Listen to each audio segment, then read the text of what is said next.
social media addiction represents more than compulsive technology use. It reflects a fundamental clash between human psychology and engineered digital environments designed to capture and monetize attention. This phenomenon raises critical questions about agency, authenticity, and freedom in our digital age, demanding both psychological analysis and philosophical examination of what it means to be human when our behaviors are shaped by algorithmic systems prioritizing engagement over well-being. Reward systems and variable reinforcement. The addictive potential of social media lies fundamentally in its ability to hijack the brain's reward system through carefully engineered patterns of variable reinforcement. This psychological principle, first identified by B.F. Skinner in his studies of operant conditioning, demonstrates that behaviors reinforced on an unpredictable schedule become more persistent and resistant to extinction than those reinforced consistently. Social media platforms exploit this principle with remarkable sophistication. Each time a user opens an app, they enter what psychologists call a variable ratio reinforcement schedule. The user never knows whether they will receive a notification, a like, a comment, or a message, but the possibility of reward keeps them engaged. This uncertainty triggers the release of dopamine in the brain's reward pathways, creating a neurochemical response similar to that produced by gambling or substance use. The intermittent nature of social media rewards creates what researchers term intermittent variable reinforcement, which is particularly powerful because it mirrors the unpredictable nature of social validation in real life. However, unlike genuine social interaction, social media can deliver these rewards with unprecedented frequency and intensity, creating a compressed feedback loop that natural social environments cannot match. The psychology of social validation. Human beings are fundamentally social creatures, evolved to seek acceptance, status, and belonging within groups. Social media platforms capitalize on these deep-seated psychological needs by providing immediate quantifiable feedback in the form of likes, shares, comments, and followers. This feedback system transforms abstract social dynamics into concrete, measurable units of validation. The quantification of social approval through metrics creates what psychologists call social validation loops. Each positive interaction reinforces the behavior that generated it, encouraging users to post more content, share more personal information, and spend more time engaging with the platform. This process can become compulsive as users begin to equate their self-worth with their online performance metrics. The asynchronous nature of social media interaction adds another layer of psychological complexity. Unlike face-to-face conversation, where social cues and responses are immediate, social media creates temporal gaps between action and feedback. This delay can intensify both the anticipation of validation and the anxiety of its absence, creating a psychological state of chronic uncertainty that keeps users checking their devices compulsively. Attention. Economics and cognitive capture. Social media platforms operate within what economist Herbert Simon termed the attention economy, where human attention becomes a scarce resource to be captured, concentrated, and monetized. These platforms employ teams of neuroscientists, behavioral economists, and data scientists to design interfaces that maximize user engagement through sophisticated psychological manipulation. The concept of persuasive design, or captology, describes the systematic use of psychological principles to influence user behavior. Techniques include infinite scroll mechanisms that eliminate natural stopping points, push notifications timed to coincide with moments of psychological vulnerability, an algorithmic content curation designed to maintain optimal levels of stimulation and emotional arousal. This systematic capture of attention creates what philosopher Matthew Crawford calls attentional commons, the shared cognitive resources that become depleted through constant digital stimulation. The fragmentation of attention that results from social media use can impair cognitive functions including memory formation, deep focus, and creative thinking, creating a cycle where users become more dependent on external stimulation to maintain psychological equilibrium. The neurobiology of digital dependency. Neuroimaging studies reveal that heavy social media use produces brain changes remarkably similar to those observed in substance addiction. The dopaminergic pathways that respond to social media stimulation become sensitized over time, requiring increasingly frequent or intense engagement to produce the same level of satisfaction. This neuroplasticity demonstrates that social media addiction is not merely a behavioral choice, but involves genuine physiological dependence that restructures brain chemistry and neural pathways. Research using functional magnetic resonance imaging, fMRI, shows that when heavy social media users view their own social media profiles or receive notifications, the same brain regions activate as those stimulated by addictive substances. The nucleus accumbens, a key component of the brain's reward circuit, shows heightened activity in response to social media stimuli, while simultaneously requiring greater stimulation over time to achieve the same dopaminergic response. The prefrontal cortex, responsible for executive functions like impulse control and decision-making, shows decreased activity in individuals with problematic social media use. This neurobiological change is particularly concerning because it impairs the very cognitive abilities needed to regulate social media consumption, creating a self-perpetuating cycle of dependency. The deterioration of prefrontal control mirrors patterns seen in gambling addiction and substance use disorders, suggesting common underlying neurobiological mechanisms. Studies have also documented changes in the brain's default mode network, the neural system active during rest and introspection. Chronic social media users show altered connectivity in this network, which may explain difficulties with self-reflection, emotional regulation, and the capacity for solitude. This neurobiological disruption can interfere with what psychologists call metacognitive awareness, the ability to observe and understand one's own thought processes. Additionally, the constant stream of notifications and updates creates what researchers call continuous partial attention, a state of chronic cognitive arousal that prevents the brain from entering the restorative states necessary for memory consolidation and emotional regulation. This sustained state of hypervigilance triggers the release of stress hormones like cortisol, creating physiological conditions similar to those found in anxiety disorders. The resulting neurobiological disruption can contribute to increased anxiety, depression, and attention difficulties that further drive social media use as a maladaptive coping mechanism. Philosophical dimensions of digital dependency. The question of authentic selfhood. The phenomenon of social media addiction raises profound questions about the nature of authentic selfhood in the digital age. French philosopher Jean Baudrillard's concept of simulacra becomes particularly relevant when examining how social media creates layers of representation that may become more real than the underlying reality they purport to represent.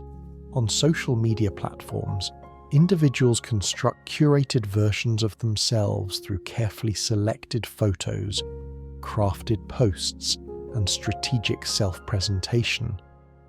This performed self can become so central to one's identity that the distinction between authentic and performed identity begins to blur.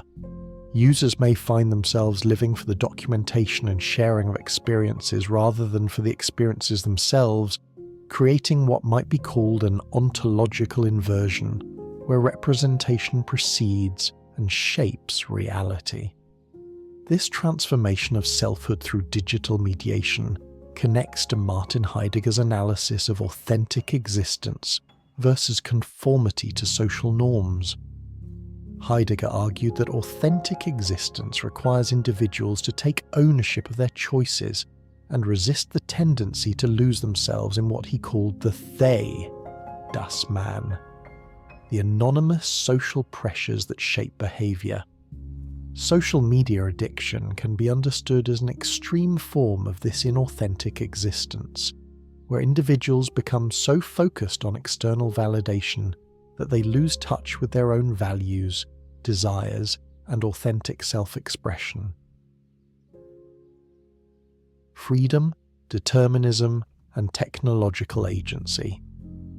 The addictive nature of social media challenges fundamental assumptions about human freedom and agency. If our behaviours are being shaped by algorithmic systems designed to maximise engagement, to what extent can we be said to be making free choices about our technology use? This question connects to classical philosophical debates about determinism and free will, but with a technological twist. While philosophers have long debated whether human behaviour is determined by prior causes, social media addiction introduces a new form of what might be called algorithmic determinism, where human behaviour is shaped by artificial systems designed specifically to influence and predict that behaviour. The philosopher Jürgen Habermas's concept of technological rationality provides a framework for understanding this phenomenon.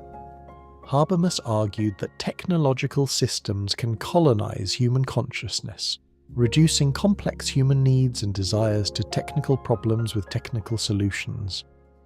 Social media platforms embody this technological rationality by reducing the complexity of human social interaction to engagement metrics and algorithmic optimization. However, this technological determinism is not absolute. Users retain some degree of agency in how they engage with these systems, though this agency may be constrained by design features that make certain choices easier or more likely than others. This creates what philosopher Albert Borgman calls device paradigm situations, where the freedom to choose exists in principle but is practically limited by the structure of technological systems. The commodification of human experience social media addiction is intimately connected to what Marx called commodity fetishism, the process by which human relationships become mediated by economic exchange relationships. On social media platforms, human attention, emotion, and social connection become commodified resources to be harvested and sold to advertisers. This commodification process transforms users into what Maurizio Lazzarato terms immaterial labourers, workers who produce value through their communication, emotional expression, and social interaction. Every post, like, share, and comment generates data that becomes valuable to advertisers and platform owners. Users become simultaneously the consumers and producers of the commodity being sold, creating what might be called prosumer alienation. The philosophical implications of this commodification extend beyond economic analysis to questions about human dignity and the intrinsic value of human experience. When our emotions, relationships, and attention become inputs in algorithmic systems designed to maximize profit, we risk what Martha Nussbaum calls objectification, treating human beings as things rather than as ends in themselves. Surveillance, capitalism, and digital subjectivity. Shoshana Zuboff's concept of surveillance capitalism provides a framework for understanding how social media addiction serves broader systems of behavioral control and prediction. social media platforms don't just capture our attention. They extract detailed behavioral data that can be used to predict and influence future behavior. This systematic extraction of behavioral data creates what Gilles Deleuze and Félix Guattari might call new forms of subjectification, ways of being human that are shaped by the needs of capitalist systems rather than by human flourishing. Users become individuals rather than individuals, constantly generating data streams that are parsed, analysed, and used to shape their future experiences. The addictive design of social media platforms serves this surveillance function by ensuring that users generate continuous streams of behavioural data. The more time users spend on platforms, the more data they generate, and the more accurately their future behaviour can be predicted and influenced. This creates a feedback loop where addiction serves not just immediate engagement goals, but longer-term systems of social control.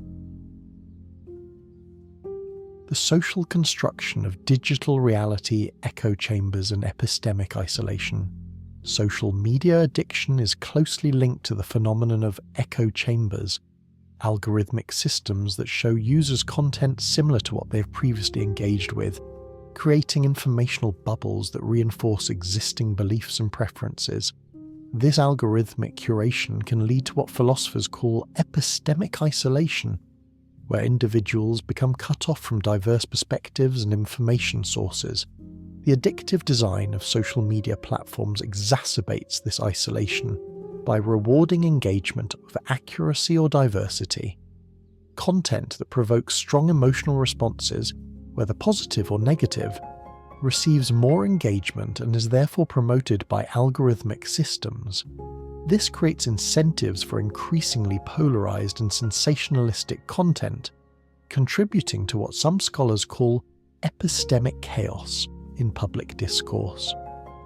From a philosophical perspective, this raises questions about the conditions necessary for democratic deliberation and rational discourse. John Stuart Mill's marketplace of ideas metaphor assumes that truth emerges through the free competition of different viewpoints. However, when algorithmic systems curate information based on engagement rather than truth or diversity, this marketplace becomes distorted in ways that may undermine democratic decision-making. The transformation of social bonds. Social media addiction also transforms the nature of human relationships and social bonds. While these platforms promise connection, they often deliver what sociologist Sherry Turkle calls alone-together experiences, interactions that simulate intimacy while maintaining emotional distance. The asynchronous and mediated nature of social media interaction can create what philosopher Emmanuel Levinas would call an eclipse of the face, a loss of the immediate ethical encounter with the other that grounds authentic human relationship. When social interaction becomes mediated by algorithmic systems designed to maximize engagement, the spontaneous and unpredictable nature of genuine human encounter becomes commodified and controlled. This transformation of social bonds contributes to what sociologists call social capital depletion, a decline in the quality and depth of social relationships that provide meaning, support, and resilience. While social media can maintain weak ties and enable new forms of connection, addiction to these platforms can interfere with the development of strong, meaningful relationships that require sustained attention and emotional investment. The problem of meaning in digital spaces. Social media addiction can be understood as a symptom of what Viktor Frankl called existential vacuum, a sense of meaninglessness that arises when individuals lack clear purpose or direction in their lives. The constant stimulation provided by social media platforms can serve as a distraction from deeper questions about meaning and purpose, creating what might be called existential avoidance. The infinite scroll and constant novelty of social media create what Byung-Chul Han calls the burnout society, a state of chronic stimulation that prevents the reflective pause necessary for meaning-making.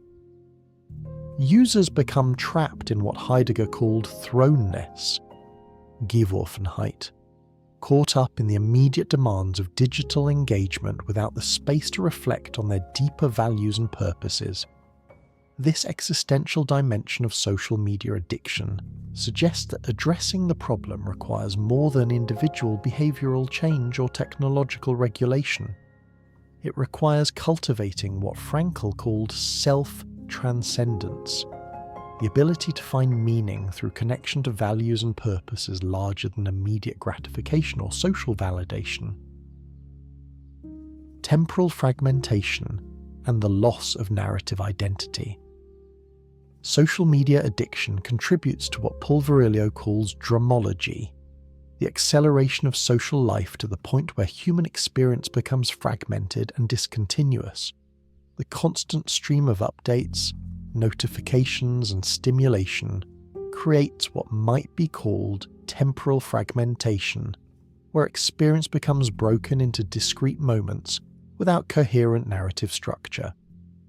This fragmentation can undermine what philosopher Charles Taylor calls narrative identity, the ability to understand one's life as a coherent story with meaning and direction.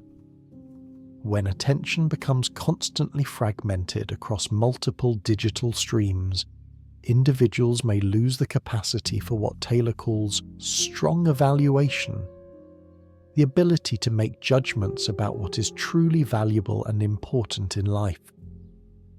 The recovery of narrative identity may require what contemplative traditions call contemplative practices, sustained periods of focused attention that allow for integration and meaning-making. However, social media addiction can make such practices increasingly difficult, creating a cycle where the very activities needed for psychological well-being become more challenging to maintain. Digital minimalism and technological wisdom. The response to social media addiction requires what might be called technological wisdom, the ability to engage with digital technologies in ways that serve human flourishing rather than undermining it.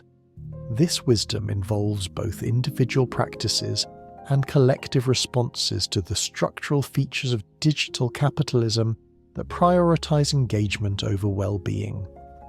Cal Newport's concept of digital minimalism provides one framework for this response, advocating for a philosophy of technology use, where individuals carefully curate their digital tools based on their alignment with deeply held values. Digital minimalism involves deliberately choosing which technologies to use based on their contribution to what matters most in one's life, rather than accepting the default assumption that more technological connection is inherently beneficial. This approach requires what Aristotle called phronesis, or practical wisdom, the ability to make good judgments about particular situations based on general principles and an understanding of human flourishing. The practice of digital minimalism involves several key components: regular digital decluttering periods where individuals temporarily abstain from optional technologies to reassess their value, the application of cost-benefit analysis that considers not just obvious benefits but hidden costs like attention fragmentation and anxiety, and the development of operating procedures that specify when and how approved technologies will be used. This systematic approach recognizes that individual willpower alone is insufficient against technologies designed by teams of engineers and psychologists to maximize engagement. However, individual responses alone may be insufficient to address the structural features of social media addiction. The design of these platforms is based on sophisticated psychological research, machine learning algorithms, and massive data analysis that individual users cannot match through personal discipline alone. Platform designers employ what Nir Eyal calls hooked methodology, systematic approaches to creating habit-forming products that bypass conscious decision-making. This asymmetry of knowledge and resources suggests the need for collective responses, including regulation, alternative platform design, and broader cultural shifts in how we understand the relationship between technology and human well-being. The development of technological wisdom also requires what philosopher Albert Borgman calls focal practices, activities that gather people around shared meanings and engage our full human capacities. Examples might include cooking, musical performance, or craft work. Practices that resist the device paradigm by requiring sustained attention, skill development, and embodied engagement. These practices serve as counterbalances to the fragmentation and superficiality that characterize much digital interaction, providing what Borgman calls commanding reality that grounds human experience in meaningful engagement with the world. The ethics of attention and contemplative practices. Addressing social media addiction may require recovering what might be called ethics of attention, understanding attention not just as a resource to be managed, but as a fundamental aspect of human dignity and agency. This perspective draws on contemplative traditions that view attention as the foundation of wisdom, compassion, and ethical action. Contemplative practices such as meditation, sustained reading, and reflective journaling can help individuals develop what William James called voluntary attention, the ability to sustain focus on chosen objects rather than being driven by external stimulation. These practices can serve as forms of resistance to what Simone Weil called attention capitalism, systems that profit from the capture and fragmentation of human attention. The cultivation of contemplative awareness can also help individuals recognize the difference between what Buddhist philosophy calls craving, tanha, and genuine need. Social media addiction often involves mistaking the artificial stimulation provided by digital platforms for genuine satisfaction of human needs for connection, meaning, and purpose. Designing for human flourishing. The long-term response to social media addiction may require what philosopher Peter Paul Verbeek calls technological mediation ethics, designing technologies that support rather than undermine human flourishing. This approach involves moving beyond the current paradigm of engagement optimization toward what might be called well-being optimization. Alternative platform designs might prioritize features that support what Aristotle called eudaimonia, human flourishing or well-being, rather than merely maximizing user engagement. Such designs might include natural stopping points, support for deep rather than superficial interaction, and algorithms that promote diverse and truthful rather than merely engaging content. This transformation would require significant changes in the economic models that drive social media platforms. Moving from advertising-based revenue models towards subscription or public utility models might reduce the incentives for addictive design and create space for platforms that serve human needs rather than merely capturing attention. Reclaiming human agency in the digital age. The psychology of social media addiction reveals fundamental tensions between human nature and the technological systems that increasingly shape our lives. These platforms exploit psychological vulnerabilities evolved for face-to-face social interaction, creating forms of dependency that can undermine autonomy, authenticity, and well-being. However, understanding these psychological mechanisms also points toward possibilities for liberation. By recognizing how social media addiction operates, individuals and societies can develop more conscious and intentional relationships with digital technologies. This requires both individual practices that cultivate awareness and self-regulation, and collective responses that address the structural features of digital capitalism. The philosophical dimensions of social media addiction remind us that this challenge is not merely technological, but fundamentally human. It raises questions about what kinds of beings we want to be and what kinds of societies we want to create. The response to social media addiction ultimately requires a recovery of human agency, not just the ability to control our technology use, but the deeper capacity to live according to our deepest values and purposes. This recovery of agency requires what might be called digital wisdom, the ability to engage with technology in ways that serve human flourishing. Such wisdom draws on ancient philosophical traditions while grappling with unprecedented technological challenges. It requires both individual contemplative practices and collective action to create technological systems that support rather than undermine human dignity and well-being. The stakes of this challenge extend far beyond individual pathology to the future of human consciousness, democracy, and meaning-making in the digital age. As we become increasingly dependent on digital technologies, the question of how to maintain human agency and authenticity becomes central to the human future. The response to social media addiction is ultimately a response to the question of what it means to be human in an age of artificial intelligence and algorithmic control. The path forward requires neither wholesale rejection of digital technology nor passive acceptance of its current forms. Instead, it requires what philosopher Albert Borgman calls device paradigm reform, transforming our technological systems to serve human purposes rather than treating humans as resources to be optimized. This transformation is both a practical and philosophical challenge that will define the human future in the digital age. Social media addiction represents both a symptom of deeper philosophical problems and an opportunity for renewal.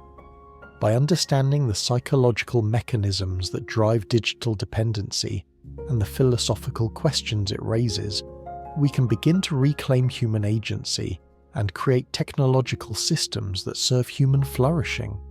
This work is essential not just for individual well-being, but for the future of human consciousness, community, and meaning-making in an increasingly digital world. The challenge before us is clear. We must learn to shape our digital tools rather than allowing them to shape us, preserving what is most essentially human while embracing the genuine benefits that technology can offer when properly oriented toward human flourishing.